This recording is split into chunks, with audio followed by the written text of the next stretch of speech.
Area. Chapter 14. Introduction.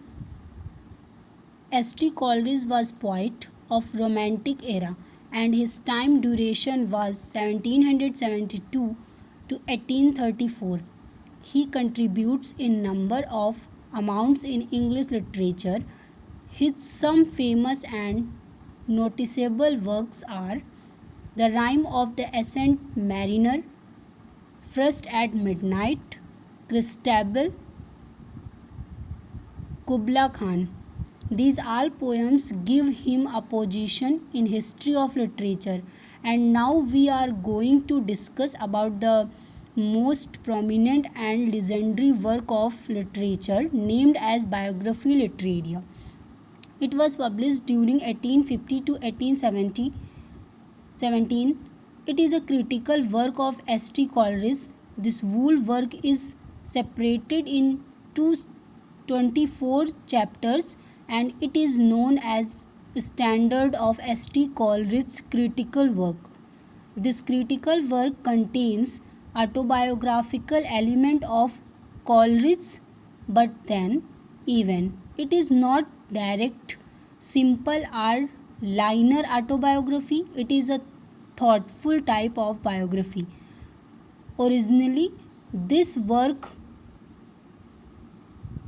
was written from preface for his preface to collected value of his poems.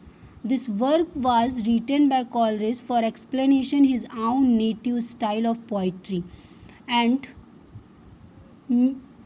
mitigating his own style and practice in poetry. But after some time this work grew as a literary autobiography. This work had so many facts and concern his education and studies and his early literary adventures.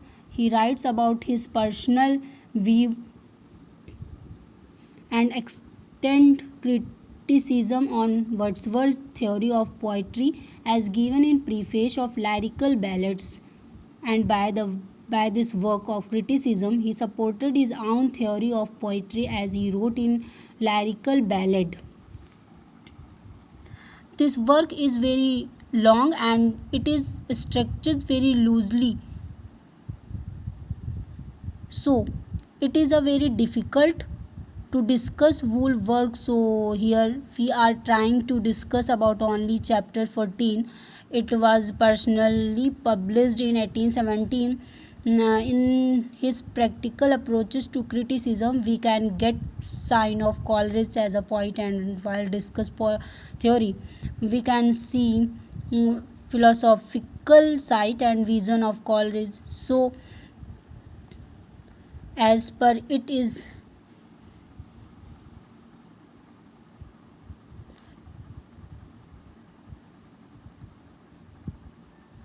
it was personal. So as per it in this chapter 14 of critical work Biography Literaria, we can see Coleridge's view on nature and function of poetry in philosophical style and term. At beginning of this chapter, Coleridge tried to differentiate poetry and prose as a poet, but after it he again tried to differentiate poetry and poem in his philosophical style. He was the first English writer who firmly believes that every work of art is as organic whole by its nature. Two cardinal poets of poetry by Coleridge. This poet starts with during the first year that Mr. Wordsworth and I were neighbor. Our conversation turned frequently on the two critical points of poetry: the power of exciting the sympathy of the reader by a faithful adherence to the truth of nature, and the power of giving the interest of novelty by the modifying color of imagination. Coleridge starts this essay with the view on 2 points which are just fundamental point to talk about poetry. Thank you for watching this video.